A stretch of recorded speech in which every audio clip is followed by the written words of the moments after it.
Hey folks, and welcome back to West Yorkshire Retro Gamer. A statement has been put out by Leeds United from Robbie Evans, who's on the board and part of the recruitment team. And he has stated that apparently Leeds United have spent the maximum that they possibly could within PSR. So effectively, from what I can tell, that means that without any sales at all, we were limited to spending just £100 million.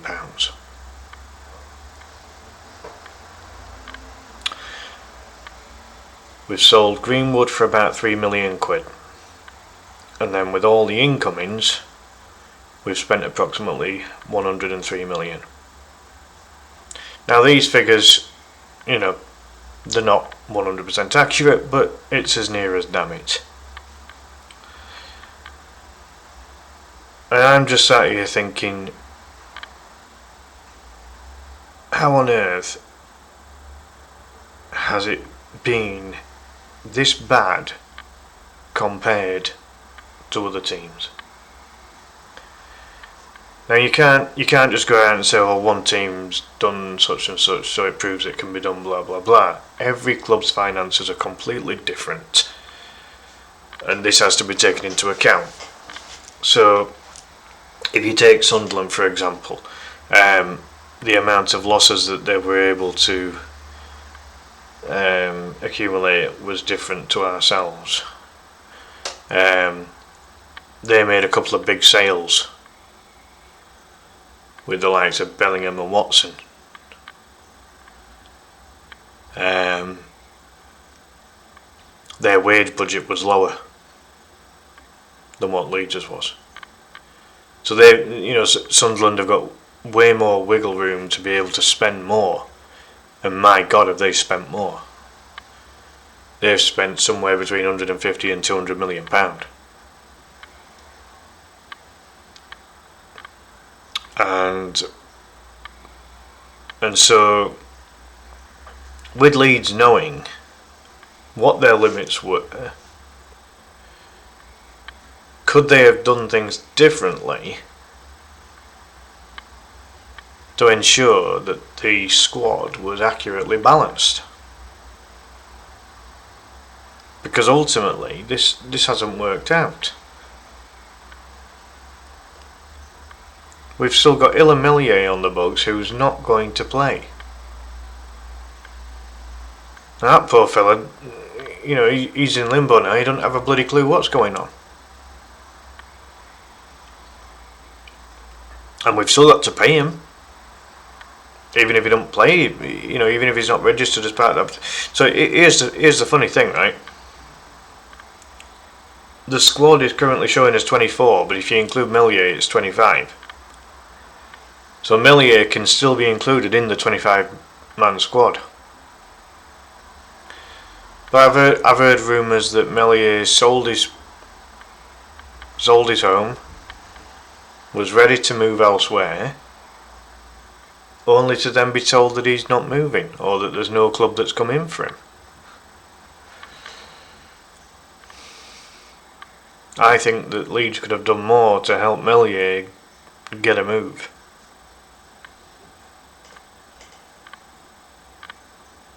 Because again, whatever Mellier's wages are, whether they're 20,000, 40, 60, 80, whatever they are, you get those off the books in some shape or form, whether it be a permanent deal or even a loan deal, and it then goes a bit more in Leeds' favour. I mean, we have to take into account that 10 new players have come in, which means that there are 10 new contracts that have been handed out. That's 10 new batches of wages that have been dished out. Now I can tell you now that all those players in that green column, there's no one in that list that's going to be on low wages.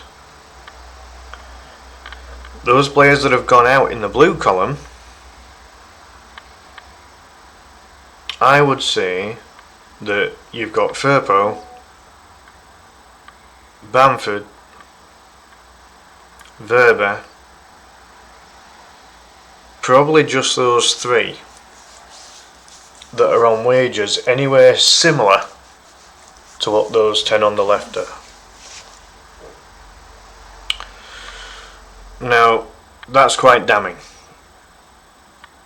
because that means that even the wage balance is not level either. You know, that's not been done well either. So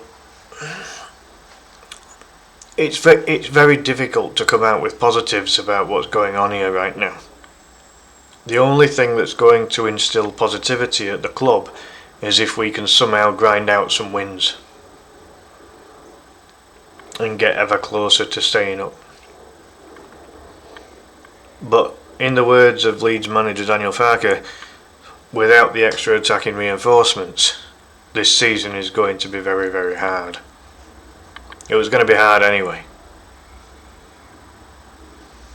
Now we're in a situation where, you know, we've got a seriously unbalanced squad in certain areas. Goalkeeper, we're fine. Fullbacks, we're fine. Centre backs, we're fine. Central midfield, I think we could have done with one more. We were alright until we got 2 injuries in a short space of time.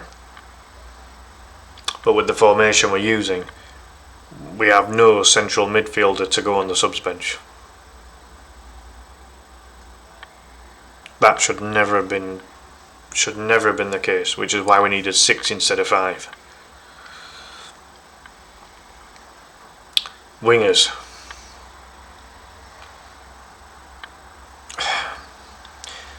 Quantity with enough, quality, hit and miss.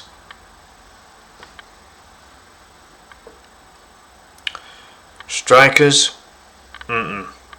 nowhere near the quality that we need. The club are seriously short of a prolific striker and a creative player. So whether that be an attacking number 10 or an attacking midfielder, or, you know, a right winger to complement Okafor, who's going to be on the left wing. You know, we needed something. Targeting players like Wilson and Hamer, who are, in my opinion, top-end championship level players, on deadline day. You can't be telling me that we had the money to get them, or that we were in a position to get those players, and then afterwards come out with a statement saying that we'd spent the maximum that we could in line with PSR. It contradicts itself. It's bollocks. I'm sorry. It's totally wrong. And, you know, fans are expected to just believe what comes out of the mouths of these people.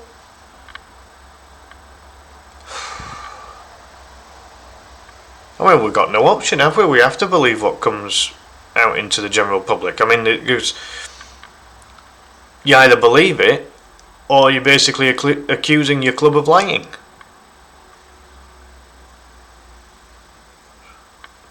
Now, me personally, I would like my club to be honest with the fans. You know, the 90% of Leeds United fans don't earn what the players earn. They don't earn what the manager earns. They certainly don't earn what the board earn. We're talking millions of bloody pounds. And people like myself and several other Leeds fans out there, You know, we're struggling on frigging breadline half at time. It's a massive struggle for me at the minute. I'm basically out of work at the minute. I can't live like this. If I had 1%, if I had just 1% of what even the senior player with the smallest contract in terms of wages, if I had 1% of what he earned, I'd be okay right now. You know, this is the extreme level that these people are earning for playing football.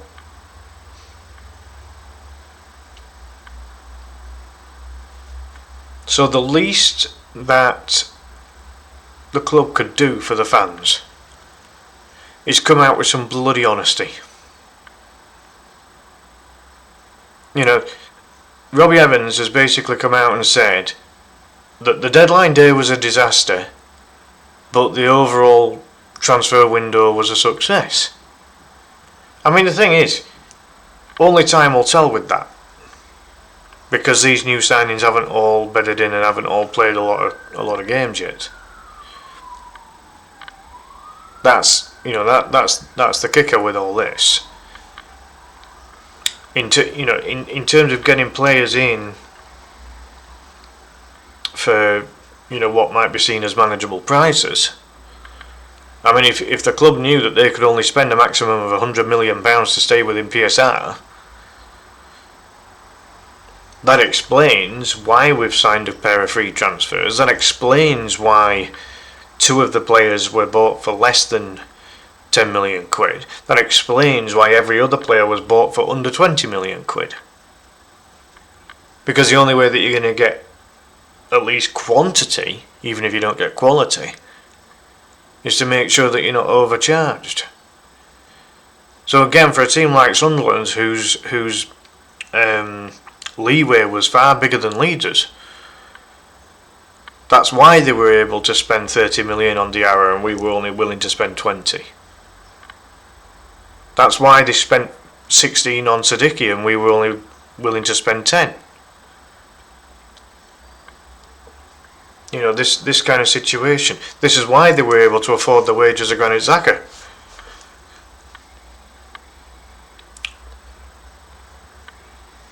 You know, it's and the thing is as well, that the club have targeted a very specific type of player. They've gone for big fellas who can hopefully provide some kind of physical presence just generally on the pitch and to help both defensively and offensively with set pieces. So again, you limit the player pool that's available to you by having very set criteria. I'm not one for believing that the club should have taken a punt on risks. I mean, every player is a risk. You know, you've got a very small portion of players that would not be a risk. Lionel Messi, even at his age, could do a job for Leeds. You know what I mean? Now that might seem like a very, extreme example, but at the end of the day, we've seen the quality that Messi has provided at every club that he's been at.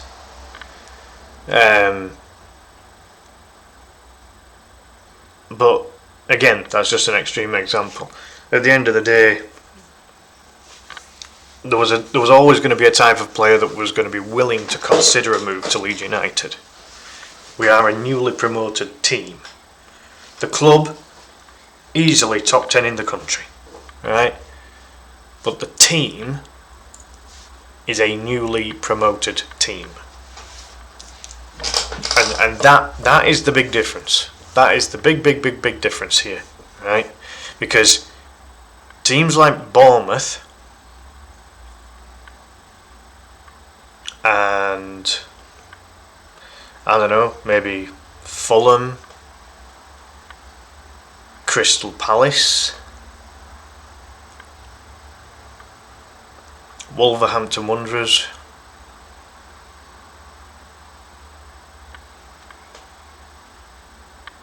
Brentford.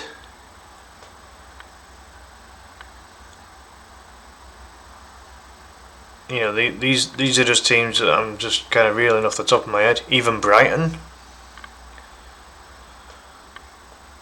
You know, these are teams who are not top 10 clubs in the country.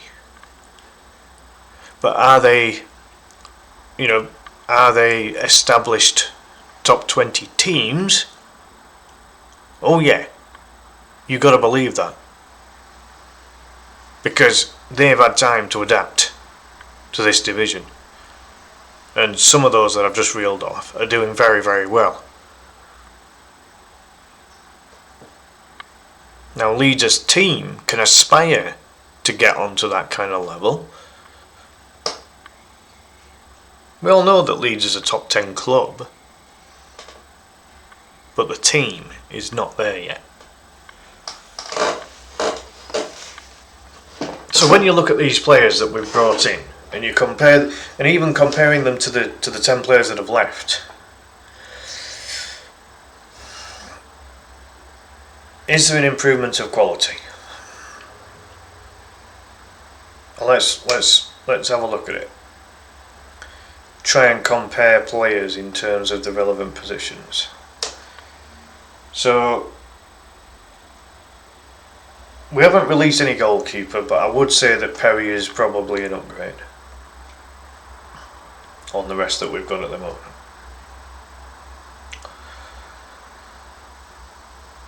We haven't let any right back. Oh no, we've let Schmidt go. So let's compare Justin with Schmidt. Schmidt got found out a little bit, and personally I think that Isaac Schmidt could be a decent player in a different position, but at right back he ain't a right back, not in my opinion. And Justin's got quite a bit of Premier League experience in comparison, so we would have to say that Justin is an upgrade on Schmidt. Left back, Firpo versus Gudmundsson. In the Championship, Firpo was excellent.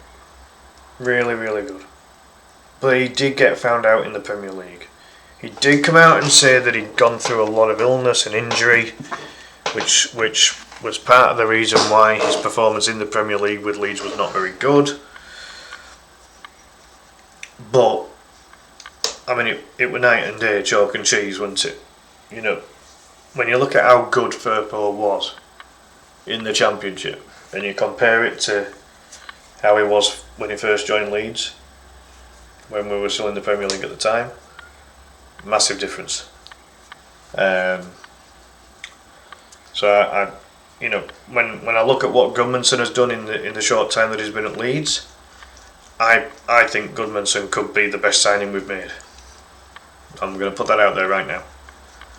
Out of all, God, even without my glasses on, I can see there's a freaking bug flying around. Yeah, so even with the small sample size that we've seen of Gudmundsson so far, I genuinely, out of all 10 of these players, I think he's the best. Right now, I think he's the best signing we've made. So, for me, Gudmundsson, upgrade on Firpo. Centre-backs. The only one that we've let go is Verba, and we've brought in Biol and Bornau.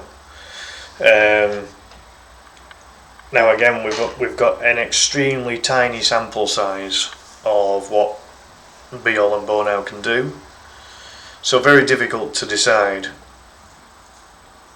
When we first signed Verba, I actually thought he looked decent, but his stock has definitely dropped, and you know, again, there's been injuries, there's been attitude problems. Now, on the, you know, and that's from Verba's point of view, you know, on Verba's side. Now, when you compare it to Biol and Bornau, you know, the two of them played as a centre-back pairing for the very first time against that very unbalanced Sheffield Wednesday team in the Cup.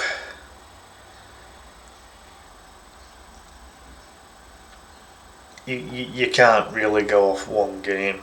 So for me, I'm not going to compare the differences between Wöber and Bielenbow now just yet. I don't think that's fair. We need to see more of what Bielenbow now can do. The initial signs weren't amazing, but you can't judge it, just on that one game. You just can't. Because in pre-season I thought both of them looked okay, but again it's pre-season. You just can't judge. Midfield, we brought in Stack and Longstaff. In terms of the midfielders that have left, it's Gilavogi and JB. I mean, if you're going to compare it that way, Stack and Longstaff are a massive improvement on Gilavogi and JB, and that's no disrespect to Gilavogi and JB whatsoever. It is a big improvement.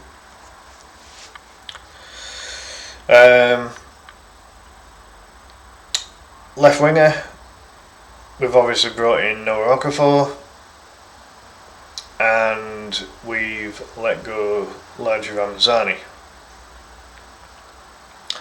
Again, at the moment, very difficult to compare on the basis that Okafor has got these injuries. He needs to get rid of those, he needs to get fit so that we can see properly what Noah Okafor can do. Ramazani, we know that he can be a very creative player when he's on his game. He got about 10 goal involvements in about 30 appearances last season, and that wasn't even in a lot of minutes. I think that was only in about 800 minutes of game time.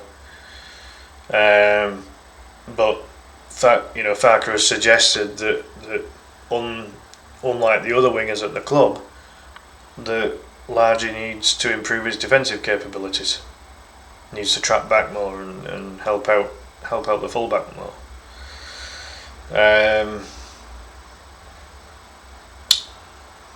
But could Ladji Ramazani have provided some kind of creative spark? Possibly. We're never going to know, are we? Not unless the manager ends up getting sacked and we bring in a different manager, and then maybe in January some kind of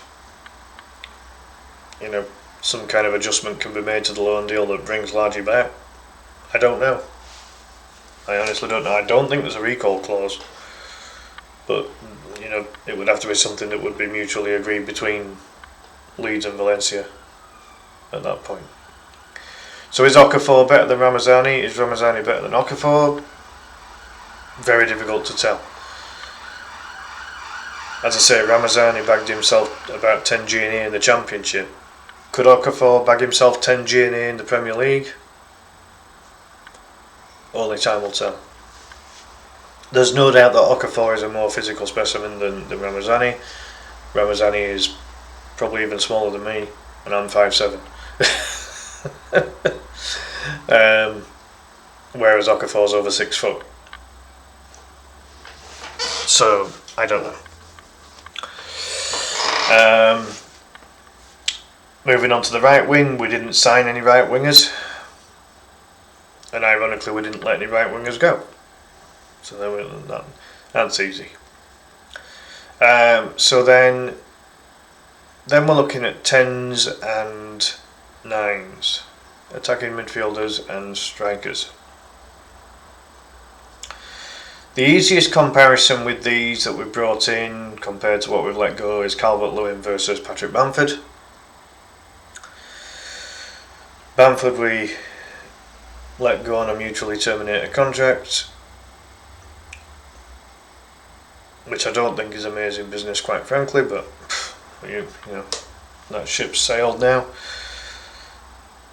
And then you've got Dominic Calvert-Lewin. for me, I think like Bamford probably holds the ball up better than DCL. I would say, based on the very early sample size, that DCL is a little bit better at getting in attacking positions, or certainly quicker at getting in attacking positions. But they both have a problem with being prolific, because neither of them are. In 7 seasons at Leeds, Bamford only had 2 prolific seasons. All the seasons that DCL had at Everton, again, he was only prolific for about a third of them. So there are some certain similarities between Calvert-Lewin and Bamford here.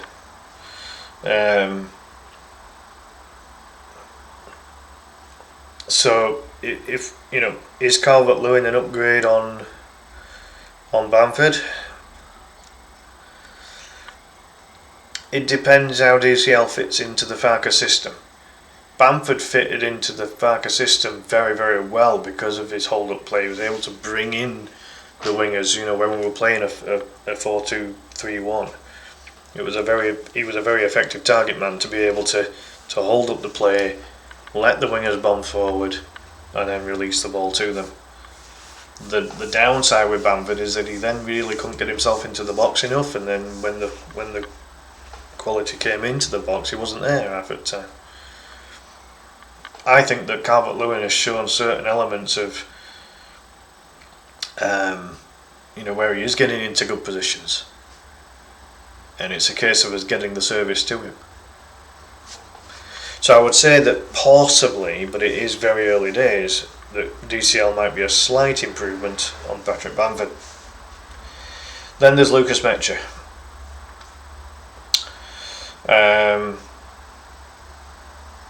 Regarding Mecha, if we were comparing him to the likes of Gallagher, Joseph, Greenwood, who are the others that have left Leeds, you could argue that Mecha's an upgrade on them. Greenwood obviously has a set piece on him. Joseph and Gallagher,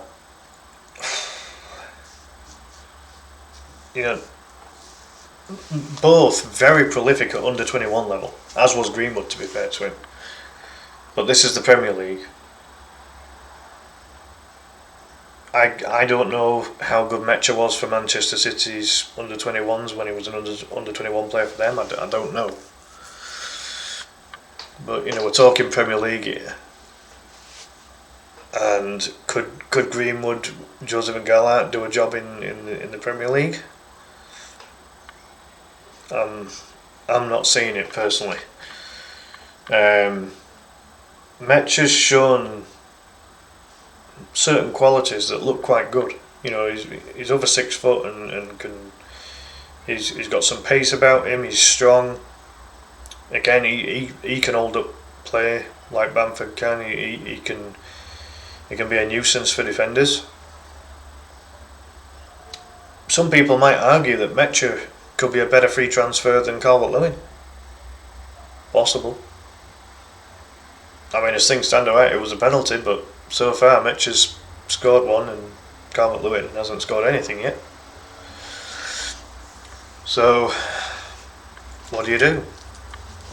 I don't know. So, in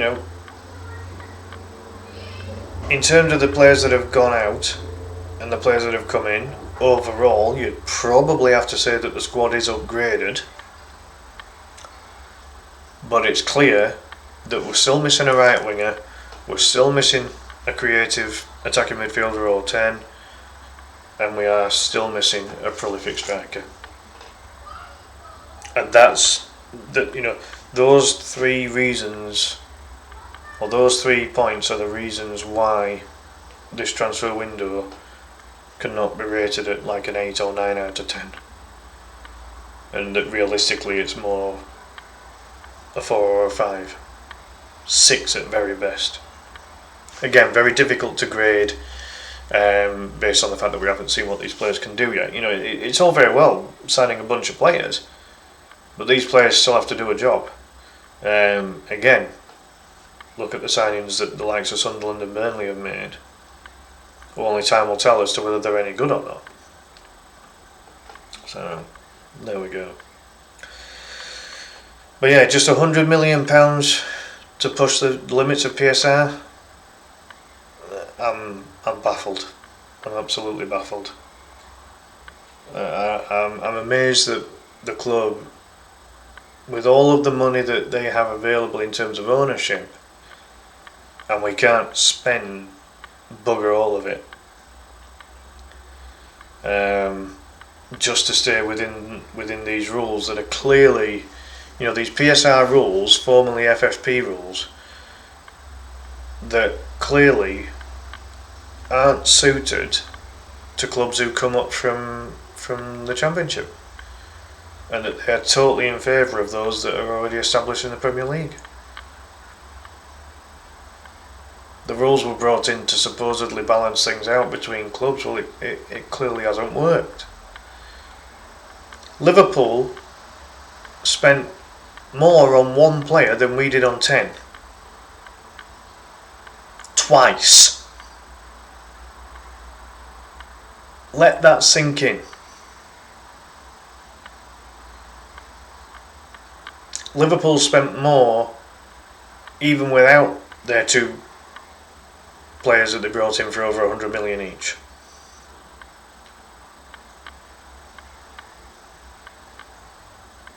Let that sink in, because that is a very stark reality and a very harsh reality of the situation that Leeds United are in right now. And it's why it's so crucial that Leeds do not get relegated this season, so that in years to come we can financially compete, because we are then going to be upgraded on those PSR rules because of the fact that we are going to have Premier League money. It's a disgusting situation, and it pisses me off, I ain't gonna lie. Don't get me wrong, Leeds are where I want them to be right now, and that's in the Premier League. I don't want Leeds to be in the Championship or League 1 or League 2 or anything lower. I want us to be in that top division. I feel we deserve to be in that top division. We have earned our right to be back in the top division. But now we have to earn a more permanent position in the Premier League, and the only way to do that is to get enough points on the board. Do I think that we can get 10 wins and 10 draws, 40 points to stay up? I think it's going to be harder now. I think it's going to be a lot harder because we haven't filled those 3 positions that I mentioned. Players like Calvert-Lewin and Metcher are going to have to really, really step up their game. They're going to have to get their fitness top notch, and they are going to have to play games. But more importantly, they have to score goals. I think we desperately need Ampadu and Tanaka back. I think Tanaka now is needed more than ever, because he's probably our most creative midfielder. Out of the 5 midfielders we've got, he's probably the one that can spark a little bit of something. But he's not exactly a creative midfielder. He's just a midfielder that can do a little bit of everything. But if you imagine, if you imagine the midfield that the midfield that we had in that Everton game, you've got the leadership of Ampadu. You've got Stack, who's an absolute presence and can do a little bit of everything. And then you've got Tanaka, who's like a smaller Stack and can do a little bit of everything. It's a decent looking midfield trio, is that? Then it's backed up with Gruev and Longstaff. Those two are more steady eddies, aren't they? You've got Gruev, who from a DCM point of view, so just doing all the defensive duties, acting as that third player that slots into defence when we're out of possession. He'll do an alright job. certainly against the teams that we're more likely to compete with. And then Longstaff, again, got himself about, didn't he? He was getting tackles in, he was getting passes in. It could be a good signing, could Longstaff. And again, he's got bags of Premier League experience. And he was vocal. I like that. He was shouting at his players. He was trying to give instructions out, trying to help the team. It's good stuff. So we're gonna need these players to provide some creativity. We've got to hope that Okafor can be the man to do it. He was the most expensive player out of all the players we signed. Can Noah Okafor be that creative player?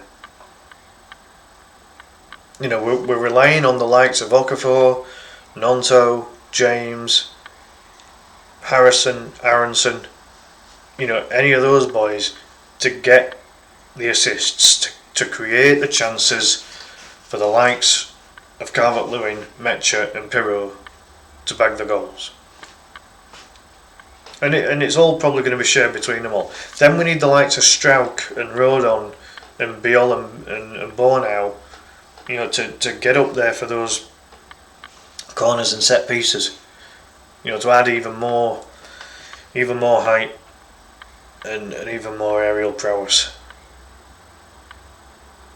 This is what we've got to work with now. This is what Daniel Farke's got to work with. This is what the rest of his coaching staff have got to work with. I've heard a lot of other content creators talking about, is Leeds' squad one of the 3 weakest? I mean, only time will tell, won't it? You can't really judge it. You could still argue that the squads of the 3 teams that have come up are weaker than the other 17 because the other 17 have been more established. There's a lot of hype that's been said about the transfer window that Sunderland have had. Sunderland have spent a lot of money and they've brought in a lot of players. But Sunderland haven't played an Arsenal. Sunderland haven't even played a Newcastle yet. Their opening fixtures were all fixtures that... Sunderland's lost game against Burnley, for God's sake. This... So all the hype for Sunderland, give it time, right? See what they can do against your Arsenals and your Liverpools and your Man Cities and whatever else, Chelsea's. A lot of these squads will get found out.